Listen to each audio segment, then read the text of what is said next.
जय माता दी, हर हर महादेव। आप सब जानते हैं कि सावन का बहुत ही पवित्र महीना चल रहा है और आ गया है सावन का सबसे प्यारा हरियाली तीज का दिन। आप में से बहुत सी महिलाएं ऐसी होंगी जो हरियाली तीज का व्रत और पूजन करती हैं और बहुत सारी महिलाएं ऐसी भी होंगी जो हरियाली तीज का व्रत नहीं करती हैं। तो आज के वीडियो में मैं आपको बताऊंगी कि हरियाली तीज के दिन कौन कौन से ऐसे काम हैं जो आपको अपने घर परिवार की खुशहाली और सुखी जीवन के लिए जरूर करने चाहिए। इसके साथ ही मैं आपको ऐसे 2 उपाय भी बताऊंगी जो आपको हरियाली तीज के दिन जरूर करने हैं। आगे बढ़ने से पहले आपको बता दूं कि इस वीडियो में जो भी कार्य या उपाय बताने वाली हूं मैं, वो आप अगर व्रत करती हैं तो भी कर सकती हैं और व्रत नहीं करती हैं तो भी कर सकती हैं। दोनों ही कंडीशन में आपको समान ही फल प्राप्त होगा। देखिए, हरियाली तीज के नाम से ही पता चलता है कि ये हरे रंग से जुड़ा हुआ है। तो जो पहला काम आपको हरियाली तीज के दिन करना है वो ये है कि आपको इस दिन हरे रंग की साड़ियाँ और चूड़ियाँ पहननी है। दूसरा काम जो आपको जरूर करना है वो है आपको लेना है 16 श्रृंगार का सामान। अगर आप 16 श्रृंगार का सामान नहीं ले सको तो आप कम से कम 5 श्रृंगार की वस्तुएं जरूर ले लेना। और इन 5 चीजों में जो चीज आपको जरूर लेनी है वो है मेहंदी। फिर आपको इस श्रृंगार के सामान को देना किसको है, तो इसके लिए कोई भी बाउंडेशन नहीं है। अगर आप चाहें तो आप इस सामान को मंदिर में भी रख सकते हैं या फिर अगर आप चाहो तो आप ये किसी पंडित को भी दान कर सकते हैं। देखिए, अब की बार हरियाली तीज पड़ रही है शनिवार के दिन, तो इस दिन आपको श्रृंगार के सामान के साथ साथ किसी काले रंग की वस्तु का दान भी जरूर करना है। जैसे काली उड़द है, काले तिल है या काली मिर्च, जो भी आप चाहें उसका दान जरूर करना, क्योंकि शनिवार के दिन काली चीजों का दान करना बहुत ही शुभ माना जाता है। ये तो हो गए वो काम जो आपको हरियाली तीज के दिन जरूर करने हैं। अब आगे बढ़ते हैं और बात करते हैं हरियाली तीज के दिन जो उपाय आपको करने हैं उनकी। तो आपको जो पहला उपाय करना है उसके लिए आपको लेना है केवल एक बेलपत्र जो कहीं से भी कटी फटी ना हो, और लेना है एक तांबे का कलश और उसमें अपने घर से जल भर लेना है। याद रखना, आपने जो एक बेल पत्र लिया है उसे कलश में जल के अंदर नहीं डालना है। देखिए, ये उपाय करने से होता क्या है, अगर आपके घर में कोई व्यक्ति बहुत समय से बीमार है, वो दवा खा रहे हैं पर उनको वो दवा लग नहीं रही है, तो ये उपाय करने से उनको दवा भी लगने लगेगी और वो बहुत जल्दी स्वस्थ हो जाएंगे, उनको बहुत लाभ होगा। तो आपको अब करना क्या है, अब आपको बेल पत्र और जल लेकर जाना है शिव मंदिर। एक बात और बता दूं कि ये उपाय करने के लिए आपको मंदिर ही जाना होगा। टाइम की कोई बाउंडेशन नहीं है, आप सुबह चाहो सुबह को कर सकते हो, अगर आप शाम को चाहो तो शाम को कर लेना।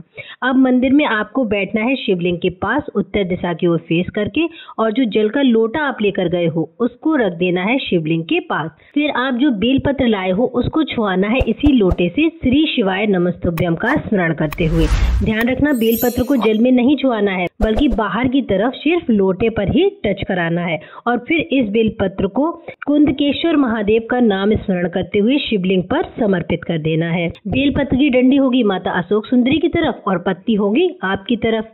अब बेलपत्र समर्पित करने के बाद आप कलश में जो जल लेकर गए हो उस जल को इसी बेलपत्र के ऊपर कुंदकेश्वर महादेव का नाम लेकर समर्पित कर देना है। धीरे धीरे ये जल समर्पित करना और फिर ये जल जलाधारी से होकर गिरेगा नीचे, तब इस जल को रोक लेना। जितना जल रोक सको उतना रोक लेना और उसे किसी कटोरी या फिर पात्र में कर लेना। इसके बाद ये जल घर लेकर जाना और वो व्यक्ति जो आपके घर में बीमार है उसको इसी जल से कुंदकेश्वर महादेव का नाम लेकर आचमन कराना और फिर इस जल को पूरे घर में कुंदकेश्वर महादेव का नाम लेकर छिड़क देना। इस उपाय को करने से आपके घर में जो भी बीमारियां हैं या फिर जो भी नेगेटिव एनर्जी है वो सब दूर हो जाएगी। जरूर करके देखिएगा, ये उपाय आपको बहुत लाभ होगा। चलिए अब बात करते हैं दूसरे उपाय की, लेकिन उससे पहले जो लोग इस चैनल पर पहली बार आए हैं और मेरी आवाज पहली बार सुन रहे हैं वो चैनल को सब्सक्राइब जरूर कर देना, और वीडियो अगर अच्छी लग रही हो तो वीडियो को लाइक जरूर कर देना। चलिए आगे बढ़ते हैं, बात करते हैं अपने दूसरे उपाय की। तो सबसे पहले ये जान लेते हैं कि ये उपाय करने से होगा क्या। तो देखिए, अगर आपके घर में पल पल पर कलेश होता है या फिर छोटी छोटी बातों पर लड़ाइयाँ हो जाती हैं, या फिर घर में कोई सदस्य बहुत बीमार ही बना रहता है, या फिर आपके घर में खुशियाँ आती ही नहीं है, तो आप ये उपाय जरूर करके देखना, आपको बहुत फायदा होगा। अब जानते हैं कि इस उपाय को करने के लिए आपको क्या क्या चाहिए।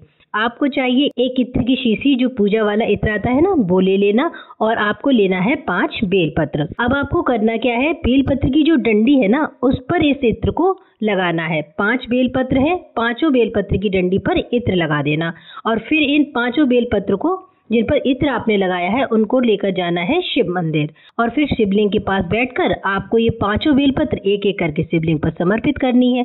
तो जो पहली बेलपत्र आप शिवलिंग पर अर्पित करेंगे वो करेंगे बाबा भोलेनाथ के नाम की। इसके बाद जो दूसरी बेलपत्र आप समर्पित करेंगे वो समर्पित करेंगे भगवान गणेश के नाम से। फिर जो तीसरी बेलपत्र आपको समर्पित करनी है वो करनी है भगवान सूर्य देव के नाम से।